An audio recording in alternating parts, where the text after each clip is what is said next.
Bonjour et bienvenue pour un nouvel épisode de La boulimie, ça suffit. Cet épisode s'intitule L'échelle d'évaluation du déni. Il y a plusieurs niveaux, je vais vous les présenter.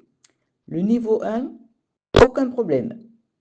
Si vous êtes à ce niveau, vous avez tendance à nier tout problème émotionnel ou personnel ou en relation avec la nourriture. Vous pouvez suivre un traitement en raison de pression familiale ou médicale. Il se peut que vous ressentiez peu ou pas d'engagement à changer parce que pour vous, tout va bien.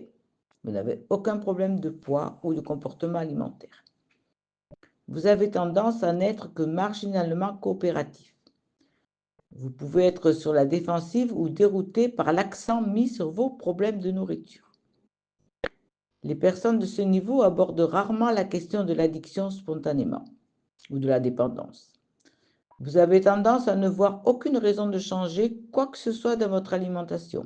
Pour vous, tout est facile à contrôler, c'est évident. Vous croyez que la façon de vous alimenter n'affecte votre famille que dans la mesure où ça les dérange. Vous pouvez affirmer que c'est vous qui choisissez dans tous les cas. Quoi qu'il en soit, le traitement et le suivi ne semblent pas avoir de valeur, encore moins un régime alimentaire. Vous n'avez rien à dire à ce sujet, car cela ne semble pas vous concerner du tout. Niveau 2. Il doit bien y avoir un problème quelque part. Si vous êtes à ce niveau, vous ne pensez pas encore avoir un problème de nourriture. Vous pouvez endosser spontanément d'autres problèmes tels que l'anxiété, la dépression, des problèmes relationnels, les enfants, la santé ou l'argent. Vous vous sentez souvent incompris. Votre thérapeute ou votre entourage ou votre médecin semble se concentrer sur un faux problème. Par conséquent, vous pouvez vous sentir en décalage avec d'autres clients ou patients ou avoir l'impression d'être au mauvais endroit. Vous craignez peut-être que votre alimentation ne devienne un problème à l'avenir. Cependant, vous coopérez volontairement avec le traitement même si vous n'y mettez aucun sens ou peu de sens. Niveau 3, la dépendance alimentaire commence à devenir un problème. Les personnes à ce niveau s'accordent à dire que leur façon de s'alimenter contribue aux difficultés de leur vie. Cependant, vous avez tendance à croire que vos difficultés sont contrôlables. Manger est considéré comme une réaction et un moyen de faire face au stress de la vie. Maîtriser ces difficultés de votre alimentation vous permettra donc de maîtriser votre façon de vous nourrir et vos problèmes de vie en général. Vous ne croyez pas ou n'acceptez pas que la dépendance soit le principal problème. Vous avez du mal à accepter que vous souffrez d'un trouble du comportement alimentaire distinct de vos autres difficultés. Vous ne voyez peut-être pas votre rapport à la nourriture comme progressive et problématique. Vous êtes très sceptique quant au fait que vous n'avez plus le contrôle de votre alimentation. Les personnes de ce niveau croient qu'il y a bien pire qu'elles. Vous pouvez souvent vous sentir sur la défensive lorsque le personnel se concentre sur ce qu'ils croient, eux, être vos problèmes liés à la nourriture. Niveau 4. L'équilibre alimentaire peut aider, mais je peux le pratiquer sans aide. La personne à ce niveau accepte l'idée d'avoir un problème majeur avec sa façon de s'alimenter. Elle peut même se dire boulimique, hyperphagique ou personne ayant un trouble du comportement alimentaire. Cependant, si vous êtes à ce niveau, vous avez une conviction assez forte que vous pouvez garder pour vous-même, que vous pourrez bientôt recommencer à manger normalement. Les personnes de ce niveau qui ne suivent pas un traitement de fond ont tendance à essayer d'être vigilants pour contrôler leur alimentation. Ils peuvent même réussir pendant de courtes périodes. Par exemple, demander aux autres de les aider, par exemple à ne pas se resservir, à ne prendre qu'un seul gâteau, à s'engager à ne pas acheter leurs friandises préférées. Elles déclarent avoir des antécédents de dépendance à d'autres substances dans le passé ou le présent, comme l'alcool, les drogues, la cigarette. Elles ne font généralement pas le lien entre les émotions ou le sens de leur vie liées à la nourriture. Elles ont l'impression que leur problème de nourriture est erratique et déroutant. Elles ne ressentent peu ou pas d'urgence quant à leur besoin de se prendre sérieusement en main. Niveau 5. Le rééquilibrage alimentaire aidera probablement. Quelqu'un à ce niveau reconnaît que sa façon de s'alimenter est hors de contrôle et que sa vie est ingérable. Si vous êtes à ce niveau, vous pouvez ressentir une anxiété consciente, de la culpabilité ou de la honte à propos de vos comportements alimentaires. Si vous êtes récemment abstinent, votre inquiétude et votre anxiété peuvent provenir de la crainte de perdre votre famille ou votre emploi, de vous retrouver diabétique ou à l'hôpital, ou même de devenir fou. Les gens à ce niveau se concentrent sur l'ampleur de leur perte de contrôle plutôt que sur ce qu'ils devraient faire à ce sujet.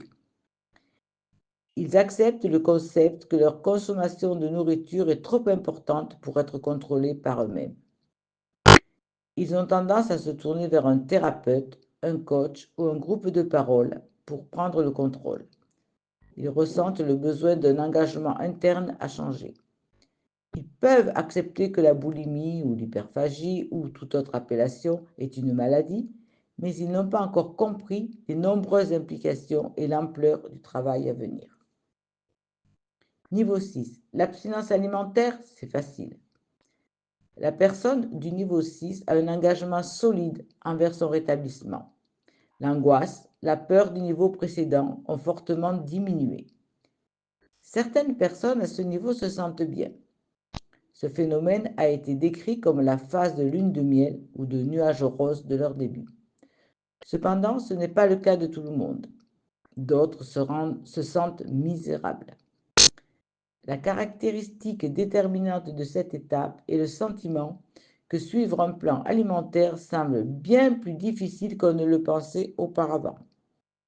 À ce stade, vous pouvez minimiser le degré auquel votre vie est devenue liée à la façon dont vous vous alimentez.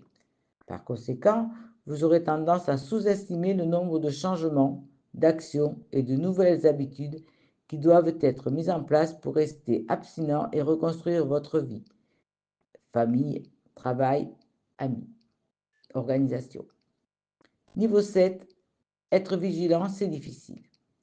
Une personne à ce niveau éprouve un retour à l'anxiété, mais cette fois à propos de questions plus larges, telles que se reconstruire, reconnaître ses failles, sauver un mariage, devenir plus présente à ses enfants, à son travail. Elle prend conscience de son propre rôle dans la réparation du passé et a besoin d'être rassurée et soutenue. Elle devient responsable de sa santé physique et mentale plutôt que de demander aux autres de changer. Certaines personnes sont moins intéressées à explorer une signification psychologique plus profonde ou plus liée au passé. Les personnes de ce niveau se concentrent davantage sur l'exercice du contrôle de leur alimentation, la résolution de problèmes en cours, les compétences sociales et surtout la réconciliation avec eux-mêmes et particulièrement avec leur corps. Niveau 8. Être consistant, c'est difficile. Une personne de ce niveau a acquis la confiance que la vie est possible et même assez agréable avec une alimentation saine. Elles apprécient certains des dilemmes subtils de l'existence et font preuve d'une maturité adaptée. Quand elles se heurtent à des limites ou à des obstacles, elles ressentent souvent le désir de les explorer pour faire évoluer leur personnalité. Ce niveau est un excellent moment pour commencer une exploration de soi plus profonde, car la personne a suffisamment de stabilité dans ses sentiments, ses pensées et ses comportements pour travailler sur ses problèmes sans rechute. Une telle personne accepte l'image d'elle-même comme une personne atteinte d'une maladie physique et émotionnelle. Ces personnes savent à quel point il serait facile de retomber dans leurs anciens comportements alimentaires, mais ne se sentent pas menacées par cette connaissance. Elles ont déjà acquis et profité d'une certaine stabilité dans leur abstinence. Voilà, si cet épisode vous interpelle, je reste à votre disposition pour vous aider à y voir plus clair. N'hésitez pas à me contacter pour vous ou pour l'un de vos proches.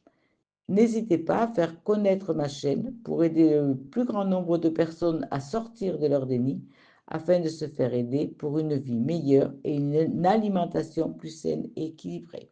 Je vous souhaite une bonne semaine.